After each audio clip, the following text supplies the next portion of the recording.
Thanks for joining the Admin Show. And today's topic is about how to handle betrayal and some of the important stories from Bhagavad Purana. So let's begin by our first story. If you have been abandoned or betrayed by your father, read the story of Hiranyakashipu. And if you have been abandoned or betrayed by your father, how he tortured and tried to kill his own son Prahalad. He was thrown from mountain, bitten by snakes, and attempts were made to burn him. And yet Prahalad remained steadfast. He was protected by every step, and eventually Narasimha Dev appeared to kill his father. So let's begin the story. Hiranyakashipu and his brother Hiranyakasha were gatekeepers of Vishnu's abode, cursed to be born as demons and enemies of Vishnu. After Vishnu's Varaha avatar killed Hiranyaksha, Hiranyakashipu vowed revenge and performed intense penance austerities for thousands of years to Brahma.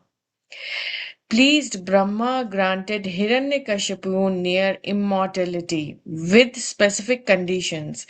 He couldn't be killed by a man or a beast, day or night, inside or outside on earth, or in the sky, or by any weapon.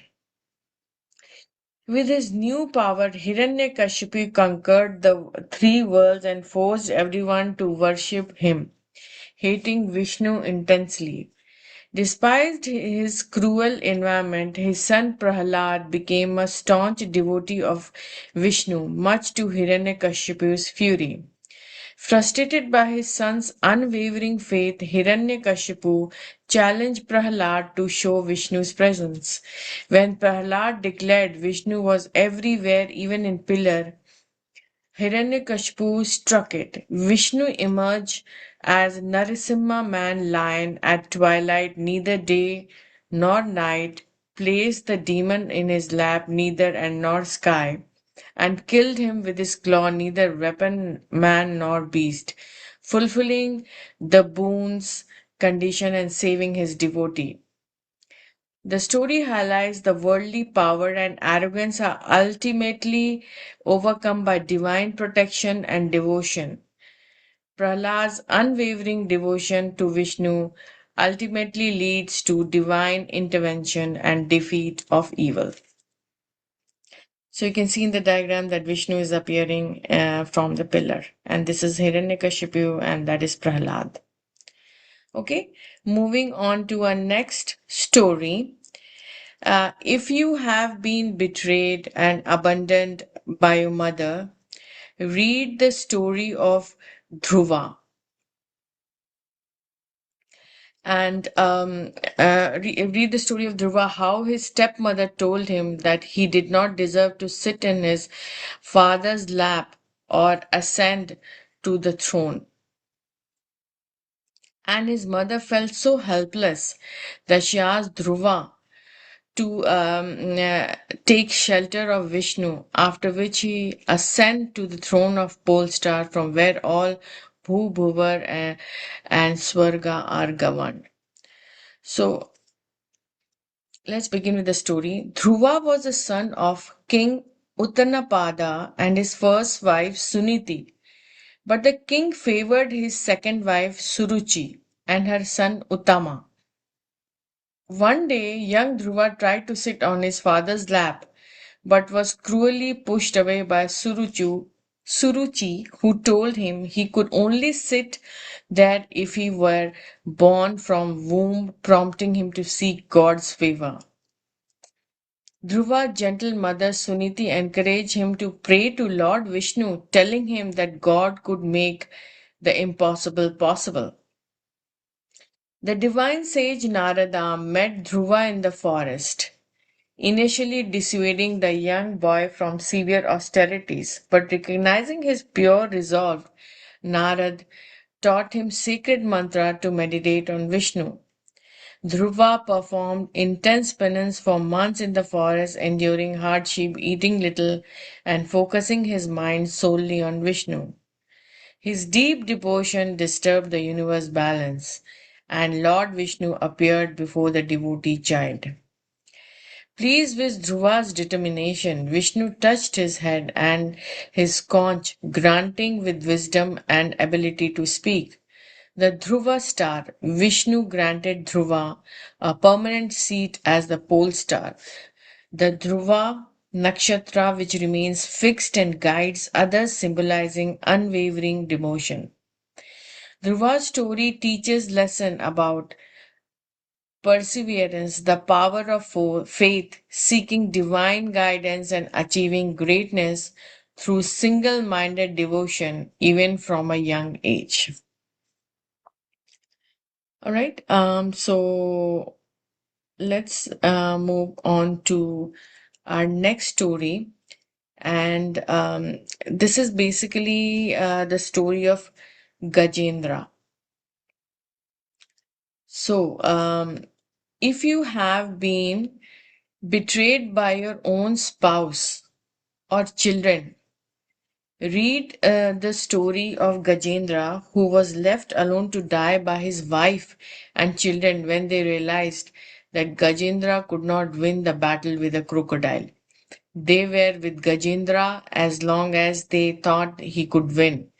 After being abandoned by his family, Gajendra plucked and offered a lotus to Vishnu and he was saved.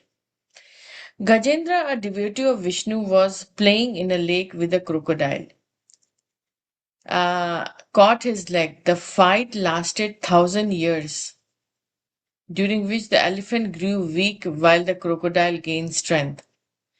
Abandoned by his herd, a desperate Gajendra realized his helplessness and offered a lotus to Lord Vishnu, calling for help. Vishnu arrived on his mountain Garuda and slew the crocodile with his discus chakra. Both the elephant and crocodile were freed from their curses.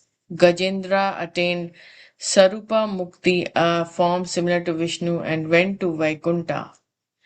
The story is a metaphor for a human condition representing the struggle against material attachment and the necessity to total surrender to God to overcome worldly suffering.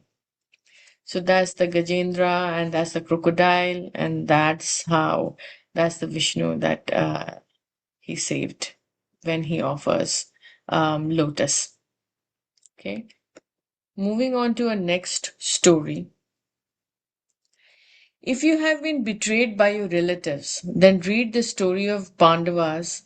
The city of Indraprastha built was stolen by deceit. Attempts were made to burn them. They were humiliated in public, exiled, and yet they never left the path of dharma and took shelter of Krishna, always doing what he asked them to do.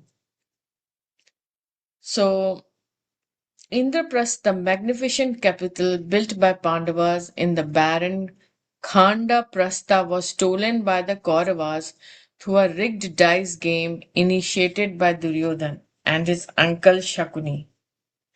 Driven by envy over the city's splendor and a humiliating incident where he fell into water illusion pool, Duryodhan plotted to seize it. Foundation. The Pandavas transformed the cursed barren wasteland of Khanda Prastha into a magnificent city of Indraprastha with the help of architect Maya and divine intervention. The deceit to steal the kingdom, Duryodhan invited Yudhishthir to game of dice knowing he was addicted to gambling. Using trick dice, Shakuni forced Yudhishthir to lose everything, his wealth, his brothers, himself, and ultimately the city and kingdom.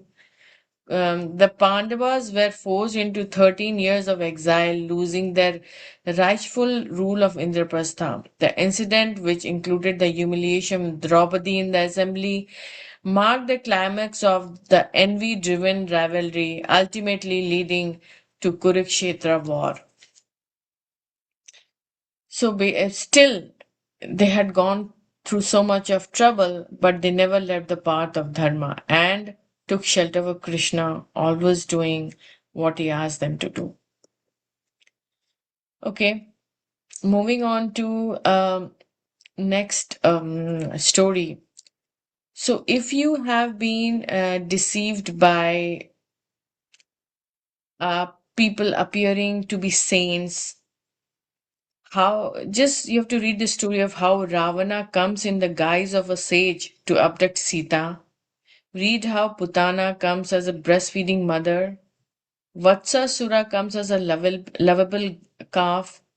Aghasura comes as an alluring and mysterious cave. Kamsa organizes a friendly wrestling match, and the Kauravas set up a friendly game or dice to deceive the unsuspecting. So, sent by King Kamsa, the demon assumed the guise of a calf and quietly mingled with the herd of calves that Krishna and Balaram were tending near the Yamuna river. Despite the disguise, Krishna recognized the demon's true nature immediately. Krishna pointed out the demon to Balarama, approached him cautiously, grabbed him by his hind legs and tail, and spun around with immense force. Vatsasura was killed when Krishna threw his body onto a tree, often described as Kapita or a world apple tree, where he died upon impact. Vatsasura is considered as a representation of childish mentality or a deceitful wickedness and hides under a mask of innocence. The pastime is often depicts in art and text as a demonstration of Krishna's divine strength during his childhood, where he effortlessly kills the demon to protect his friends and the herd. All right. So to all the people who have been, betrayed, please read Bhagavad Gita and never stop believing in Lord Krishna, Lord Vishnu. And thank you for watching. Have a nice day, everyone.